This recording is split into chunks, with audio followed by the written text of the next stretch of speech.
அனைவருக்கும் அன்பு வணக்கங்கள். கார்த்திகை மாதத்திலே தீபமேற்றி வழிபடுவதன் அறிவியல் காரணம் என்ன என்பதை வாருங்கள் பார்ப்போம். கார்த்திகை மாத தீப நன்னாளில் மட்டுமல்ல, அந்த மாதம் முழுக்கவே தீபமேற்றி வழிபட்டார்கள் நம் முன்னோர்கள். இதை நம் சங்க இலக்கியங்கள் பலவும் குறிப்பிடுகின்றன. இந்த தீப திருவிழா கொண்டாட்டம் என்பது வெறும் புராண நம்பிக்கை மட்டுமல்ல. மழைக்காலம் சற்றே ஓய்ந்து குளிர் பரவும் காலத்தில் சிறு சிறு பூச்சிகளும் கொசுக்களும் அதிகம் உலாவும். இதனால் ஊரெங்கும் காய்ச்சலும் சளியும் பரவும்.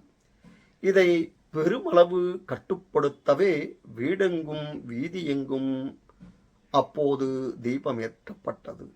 நல்லெண்ணெய், காட்டாமணக்கு, சிற்றாமணக்கு, பேராமணக்கு, பசுனை, வேப்பெண்ணெய், புங்கமர எண்ணெய் மற்றும் பல வகை மூலிகை எண்ணெய்களை பயன்படுத்தி ஊரெங்கும் விளக்கேற்றினார்கள்.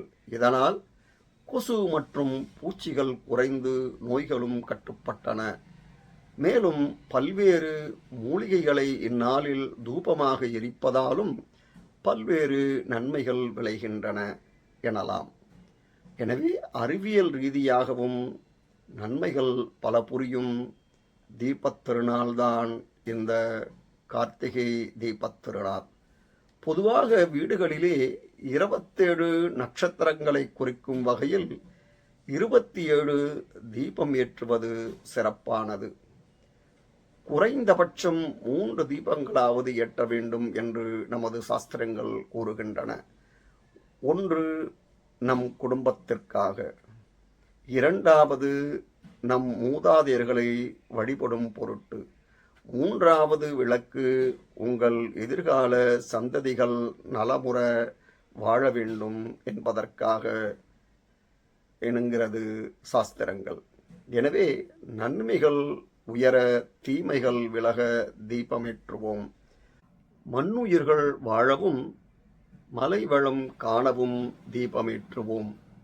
உழவும் தொழிலும் உயர்நிலை பெறவே தீபமேற்றுவோம். குமராலய தீபம், விஷ்ணு ஆலய தீபம், சர்வாலய தீபம் என்று அவரவர் வழக்கப்படி தீபமேற்றுவோம். நம் தர்மங்களை மேலேற்றுவோம்.